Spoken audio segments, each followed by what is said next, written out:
Hey, what's up guys? I'm Justin from CBI and Prinsu. We have the Pro Rack installed on our Tacoma. Let me show you how we did it.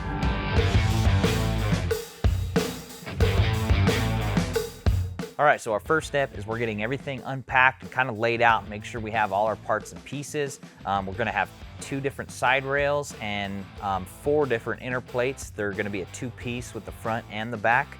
You're gonna have your hardware kit, mounting feet, and some supplied silicone sealant.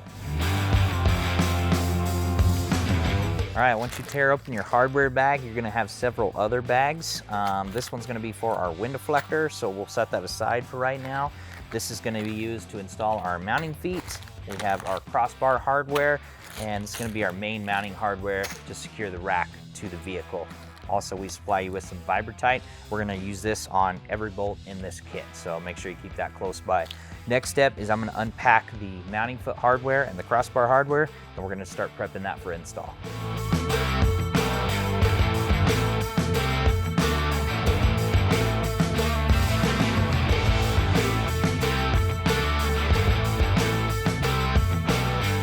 Okay, so let's talk about our mounting brackets. You're gonna see some letters and numbers lasered out in these, and they do mean something. So D1 is for driver first position, and first position is all the way to the front. So D1 will go on that front corner. Then we have P1, which is gonna be passenger side, front position, and then it'll gradually come back. So then we have 2 and we have 3. These are not side specific, only the D1s and the P1s. So as long as you got D1 and P1 in the right spot, and then you'll have 2 on either side, again, not side specific, and the same with 3 all the way to the back, not side specific. All right, so now that we've established what brackets go where, we're gonna go ahead and get them installed to the side rail using the hardware that we just prepped. You'll need a 5/32 Allen. I have mine on an impact, but just know that this is turned down to its lowest setting because we really don't want to over tighten or cross thread these. Always start them by hand and then snug them up.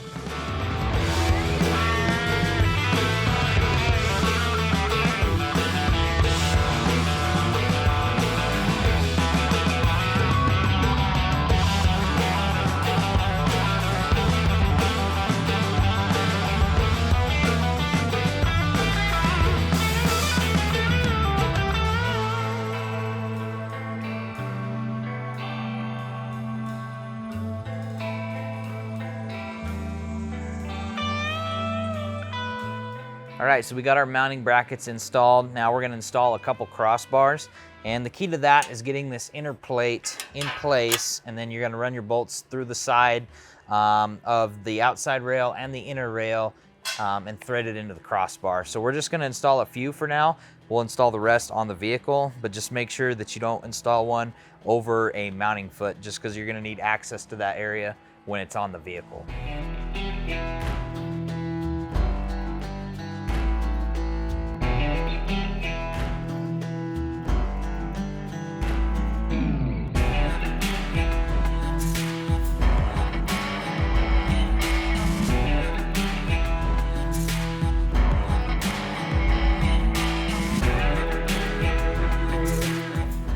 All right, so now we're at the truck, and obviously we got wires hanging out, weather stripping's kind of flopped all over, looks like a crime scene, but what happened is we removed our original Prinsu rack, now we're installing the Pro Rack. So a lot of the steps, assuming you have a stock truck, I'm not gonna be able to show you, but I can explain it to you right now.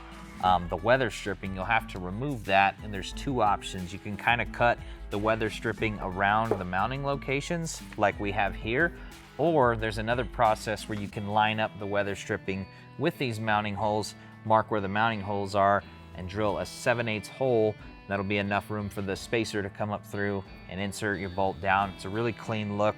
I would like to do that here, but this is already cut, so we kind of have to work with this. Both ways are just fine. You're gonna get the same result either way. And then as far as locating the mounting holes, Toyota puts this kind of adhesive sealant over the mounting holes, so we'll get you a tight shot of that. But once you identify where that tape is, you could just poke through with a screwdriver or something, and that's where your mounting holes are. There's gonna be 2 on each side at the front, 1 in the middle on each side, and 2 on each side in the back. So once you locate those, kind of clean up that area, get it nice and clean and ready for sealant, and then we'll show you that process.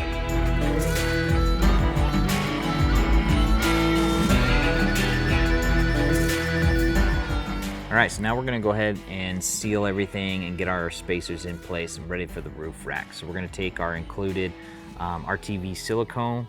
We're gonna put a little bit on the bottom side of these rubber washers. Now you don't have to do this, but I found that it helps kind of hold that rubber washer in place and gives you a little bit extra sealant anyway. So we're just gonna put a little bit on the bottom side of that and then center it up over our mounting hole. Next thing is we're gonna take our spacer and just set it on top of that rubber washer, and we're gonna fill up the inside of that spacer with our RTV. That way when we thread our mounting bolts in, it's gonna push that sealant all the way down and give you a good tight seal so no rain or moisture will be able to get into your mounting holes. We're gonna do the same process on all of them, and then we'll set our rack into place.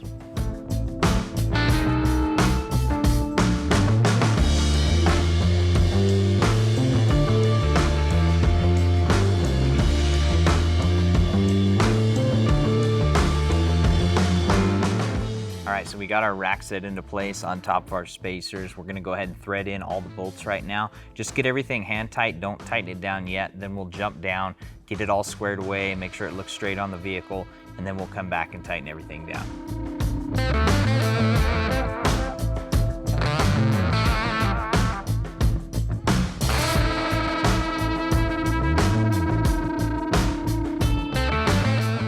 All right, so we got all of our bolts tightened up. Our alignment looks great. Next step is we're gonna get our remaining crossbars installed as well as the wind deflector. We may need to loosen the mounting bolts to kind of give you enough room to slide the side rail back to get the crossbars in.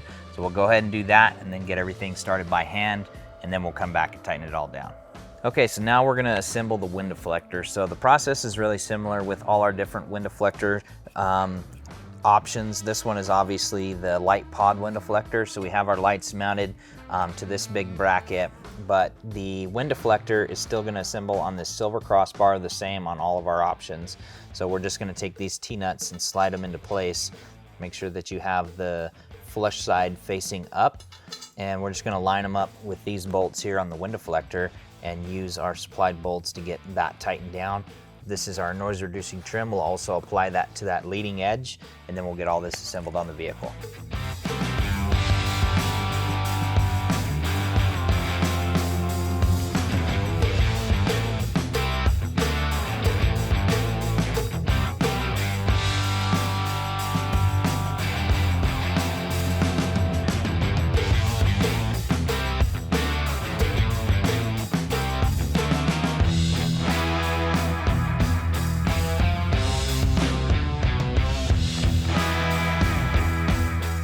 All right, so if you're installing the light pod wind deflector, we're gonna go ahead and slide in our 1/4-inch carriage bolts on the front crossbar because this bracket needs to mount to those. If you don't have that wind deflector, skip this step.